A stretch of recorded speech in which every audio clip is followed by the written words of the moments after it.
Unit 1, Presentation 4, The Politics of Parole. This is the third of the presentations covering the many facets of parole. It follows on from the discussions about the history and the philosophy of parole. In it, I discuss three ways in which parole is political. First, parole is political because it forms part of the criminal justice system, which is inherently political. Inevitably, the competing political approaches to criminal justice affect the way parole is discussed and used. Two obviously competing approaches are the tough on crime, lock him up and throw away the key approach, and a more merciful approach which emphasises that there are complex and manifold causes for crime which are overlooked if an exclusively punitive lens is used. It's worth noting how those political approaches have implicit within them the kind of competing philosophical ideas about punishment and parole that we talked about in the last presentation.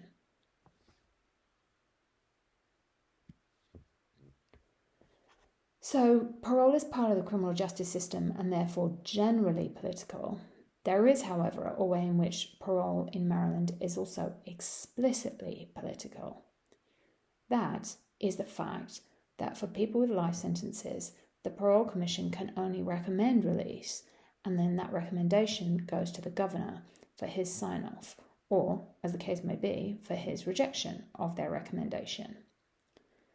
This requirement for gubernatorial approval is archaic. Most jurisdictions, including common law legal systems outside the US, have done away with explicit political input into parole decision-making. Maryland is one of only 3 states which still have this provision. The input of a politician in a decision as to how long a given individual should stay in prison is arguably contrary to both the rule of law and the separation of powers. It offends against the rule of law because the length of a sentence is no longer a function of generally applicable rules, but is at the whim of a politician. It offends against separation of powers because it represents the executive branch straying into what is a quasi-judicial domain.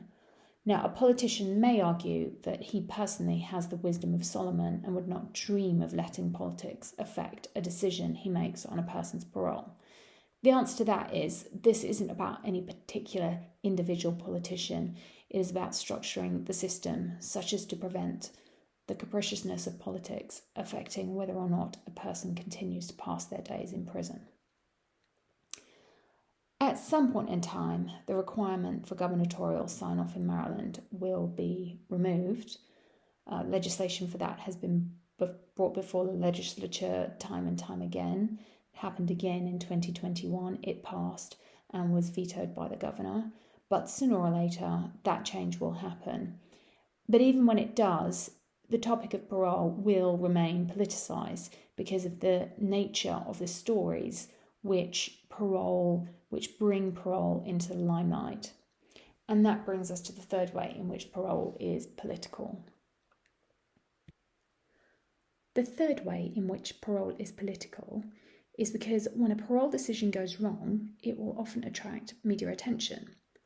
Parole commissioners get little to no credit for decisions in which people do not go on to reoffend, but they are often blamed in respect of those who do. In some ways, this makes the job of a parole commissioner essentially impossible. The only way to be absolutely sure to avoid releasing someone who goes on to reoffend is to not release anyone at all.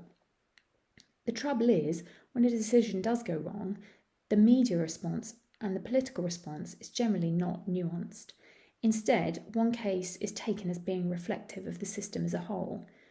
That is how parole for lifers in Maryland came grinding to a halt.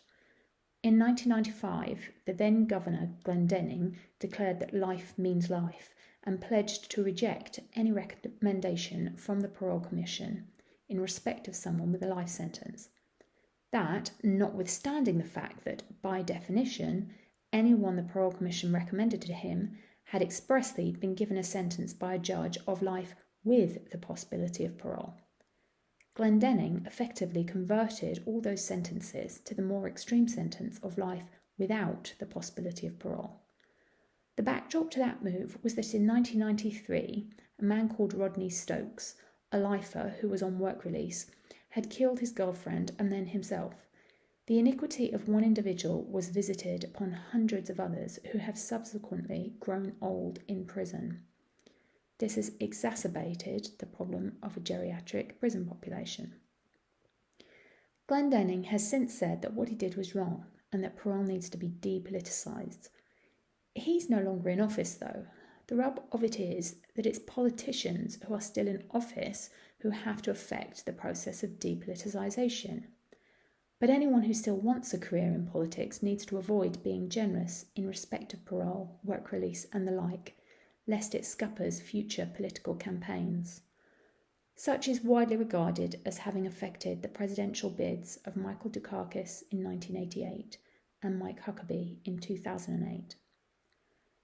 Perhaps the best we can do in respect of the politicisation of parole is to make it clear to those seeking our votes that we would support a nuanced, coherent and merciful approach.